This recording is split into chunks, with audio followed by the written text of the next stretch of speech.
Trade talks is wide receiver A.J. Brown. You brought this up earlier in our show. What's the latest on his status in Philly? Listen, Laura, there's a lot of talk right now about A.J. Brown and Max Crosby, and I think the two star players are in similar situations. Two teams that would rather not move them, two teams that would rather hold on to them, but two teams that are getting calls and offers from other teams. It has felt for a while like Philadelphia wouldn't move off A.J. Brown. Now it just feels like those trade wins don't quiet down any. And if anything, it almost feels like the chatter across the league has gained some speed and picked up some. So if Philadelphia were going to make a move, it would want to do it, you would think, before the tampering period began, so they would be able to go after certain replacements and have the draft capital that they know they would have in any A.J. Brown particular trade. I think when you look at the landscape of teams that are out there, Buffalo would have figured for A.J. Brown. Buffalo's out. It got DJ Moore. New England still has not landed a big-name wide receiver. Most people expect that they'll land one of those, certainly having moved off of Stephon Diggs this past week. I still think New England is in play there and would be a logical destination. And obviously there are a lot of teams out there that would love to have A.J. Brown, and it just feels like that talk hasn't quieted down any and is not going away anytime soon. Yeah, Adam, I don't want to put words in your mouth, but earlier in the show you said the talk's heating up around A.J. Brown. So continuing to keep an eye on that here over the next couple days and into Monday. We'll have you covered for all of it right here on ESPN.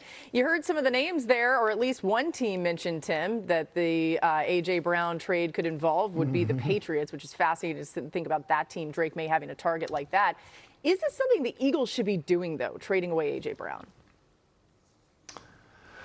There's obviously something going on that they feel like they should, because you know, when you look at the situation, it's not talent based. It's probably more personality, culture, environment, you know, based in terms of his behavior. I don't want to characterize his behavior as something, you know, that is, you know, wildly detrimental, but I think that it's at least been a distraction, and it's at least been something that's had to be managed. And we see this from time to time throughout the league, where there'll be an incredibly talented player playing at a high level, but because of the maintenance that they require, the team is just like, look, we'd rather actually just move on. And so it just feels like, to Adam's point about it, you know, this not quieting down, because I think it's something that Philly is actually, you know, really up for. And so because of that, yeah, I think New England would be an insane, you know, match. I think they're willing to pay the price. You guys played the sound of Mike Vrabel talking about, hey,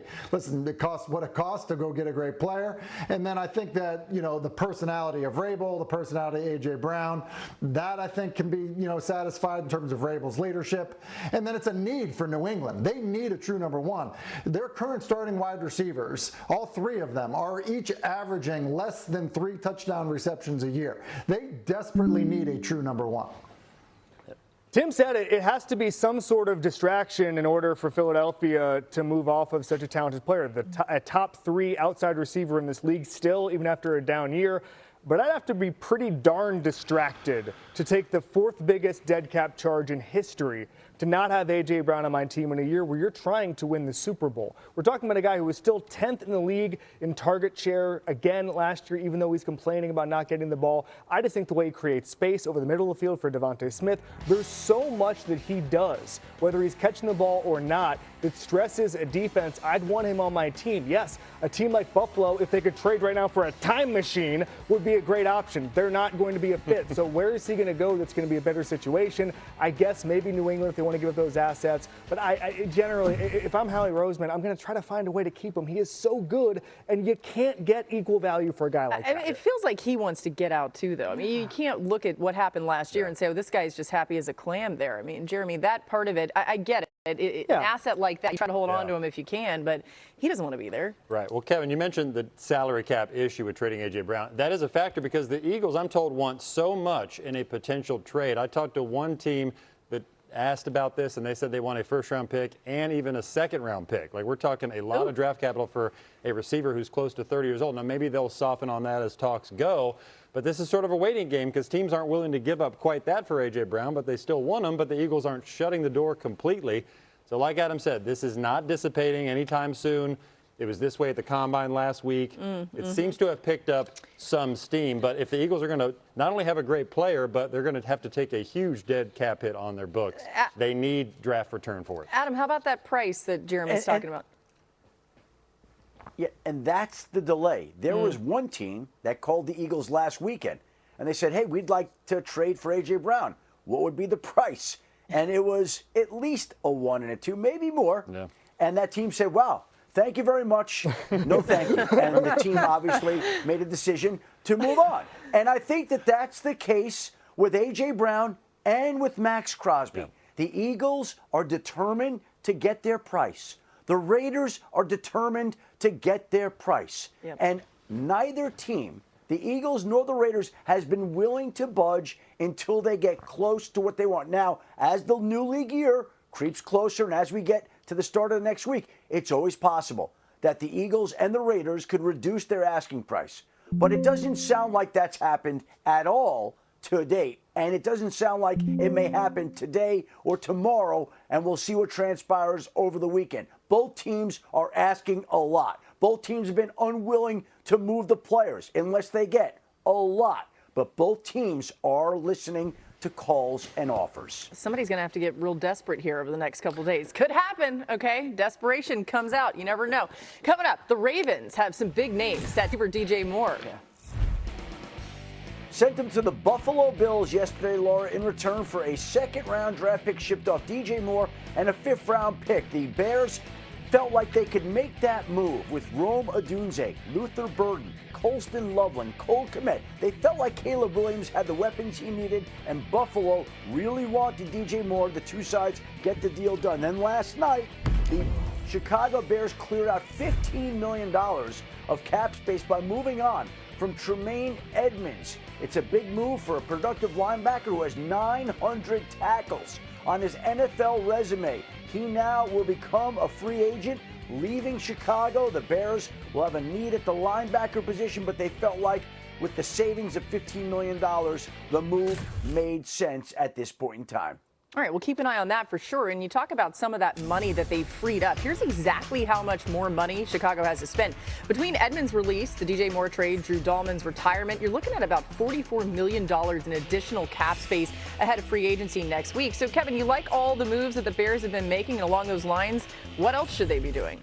Yeah, Drew Dahlman's retirement is a big hit, okay? Yeah. But as far as what Ryan Poles can control, it's A++ that last week. To take advantage of a desperate team in Buffalo and get that kind of return for DJ Moore is really cool. And now they've got a lot of money to play with. Obviously, they're going to need pass rush. I want to see a big swing with the assets that they have with the cap space. Maybe you're in the Max Crosby sweepstakes now. Maybe you're in Trey Hendrickson territory because you've got that kind of money. So I think that you're talking about Ben Johnson, year 2, Caleb Williams, year 3.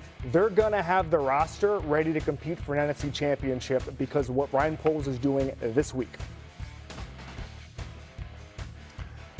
Listen, Kevin and I are kind of sharing a brain on the show There we today. go. I mean, the trade makes a ton of sense. I mean, just look, when you look at DJ Moore, he basically, was, I think staring at a diminishing role, in Chicago when you look at the young receivers that they have, and maybe you throw in Colston Loveland, the pass catchers, I guess you could say, that they have in Chicago, that, they really didn't need him. They had younger, more productive, less expensive options. And so to trade him and get a second round pick for him is pretty good because you got Rome Odunze, you got Luther Burden, you got Loveland. And so you have all that. Now, I do think the investment turns to the defensive side of the ball. So certainly, like everybody else in the NFL, are going to be linked to Max Crosby. But Hendrickson, also another guy that I think that when you talk about the impact that he could have, other than last year where he was kind of banged up and had a bad year, look at like the previous 7 years. Like he has been as good as any edge player the NFL has seen over that stretch. And, you might be able to get him at a much reduced rate because of his age and the year he's coming off of. So I think Chicago finds himself in a pretty good situation. Yeah, Jeremy, with all that created cap space, is there a big splash? You're hearing some names thrown around, Crosby, obviously, Yeah. Trey Hendrickson. The Bears, are they preparing to make one of these big splash type deals? They're preparing to make a splash, but it might be more of like a toddler splash, like a relatively small splash. They'll look into a big splash. I do believe they've kicked the tires on the Max Crosby situation, but that might be a little bit rich for them. They'll get help on the defensive line, at some point, whether it's via trade or free agency. Look, Dennis Allen, the defensive coordinator, has familiarity with Trey Hendrickson from his New Orleans days, and Alex Anzalone, the linebacker who was in Detroit, so they could add to their front seven there.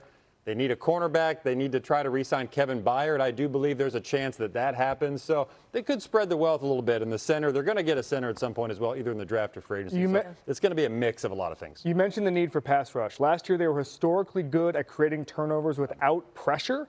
If they get the pressure, that's when you're talking about conference championship type stuff. Yeah, some of the time just taking the ball away comes down to luck. You have to do and something. Catching the ball. Exactly. Catching the ball. They did that a few times in a good way. All right, Adam, another star player